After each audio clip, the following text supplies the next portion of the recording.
Salut, c'est Arnaud, bienvenue dans cette nouvelle vidéo. Aujourd'hui, nous allons commencer à aborder les différentes formes d'exploitation possibles et nous allons commencer par l'entreprise individuelle. Depuis la loi du 11 juillet 1985, instaurant l'entreprise unipersonnelle à responsabilité limitée, le pharmacien a la possibilité de créer une structure juridique unipersonnelle pour gérer son officine. L'association peut être une bonne manière d'accéder à la propriété de l'officine. Cette propriété se fera à condition que celle-ci soit uniquement constituée de pharmaciens et que le gérant soit l'un des pharmaciens associés. Dans la plupart des associations, tous les associés sont dits co-gérants et chacun des pharmaciens associés peut engager l'association.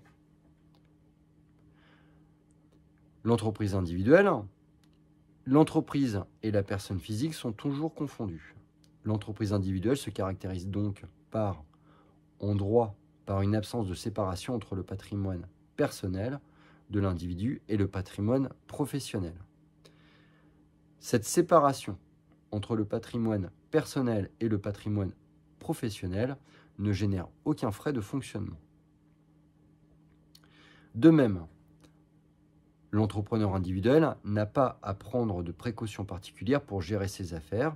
Il ne risque pas d'abus de biens sociaux du fait de la confusion du patrimoine personnel et du patrimoine professionnel. Par contre, en application du principe d'unicité et de l'indivisibilité du patrimoine, il n'existe aucune séparation entre le patrimoine personnel de l'entrepreneur individuel et le patrimoine de l'entreprise.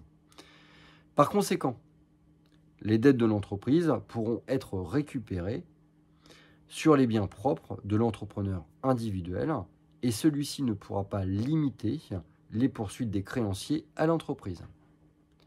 Ce dernier est donc solidairement et indéfiniment responsable des dettes nées de l'exercice de l'activité.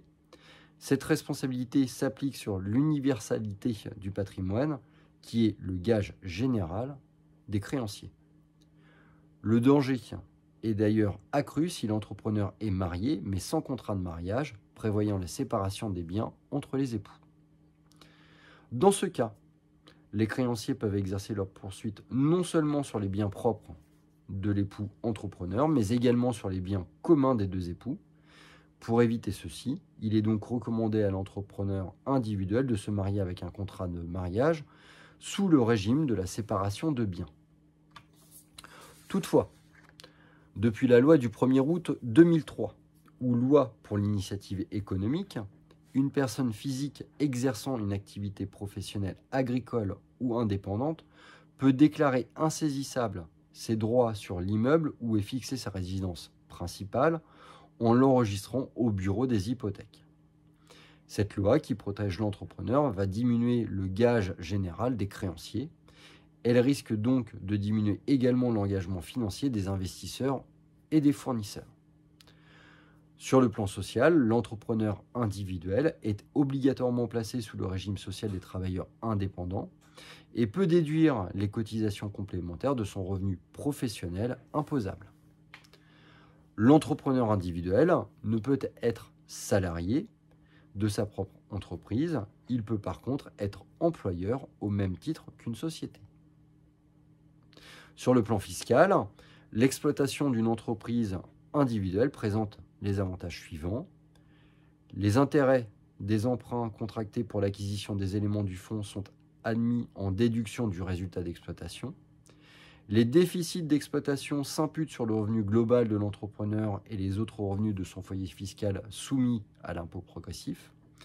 Les plus-values professionnelles à long terme réalisées par les entreprises individuelles sont en principe taxées à un taux proportionnel réduit de 16%, auquel s'ajoutent les prélèvements sociaux.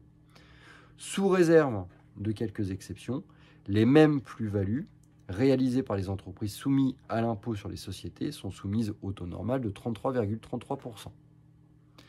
L'entrepreneur étant seul, il garde l'entière maîtrise de son affaire, il est personnellement propriétaire de son entreprise et n'a aucune consultation à effectuer quand une décision est à prendre. Il a une totale liberté d'action. Par contre, en cas de mauvaise affaire, il doit répondre des dettes sur ses biens L'entrepreneur devra donc faire preuve de vigilance dans la gestion de son outil de travail. La fiscalité du régime IRPP est moins intéressante pendant l'exploitation, mais présente de gros avantages lors de la vente du fonds de commerce. Je te dis à très bientôt pour une prochaine vidéo. N'hésite pas à t'abonner à cette chaîne pour avoir accès à l'ensemble du contenu. N'hésite pas à me laisser des commentaires sur cette vidéo ou sur les autres si tu veux voir des sujets abordés dans les prochaines vidéos. Je te dis à très bientôt.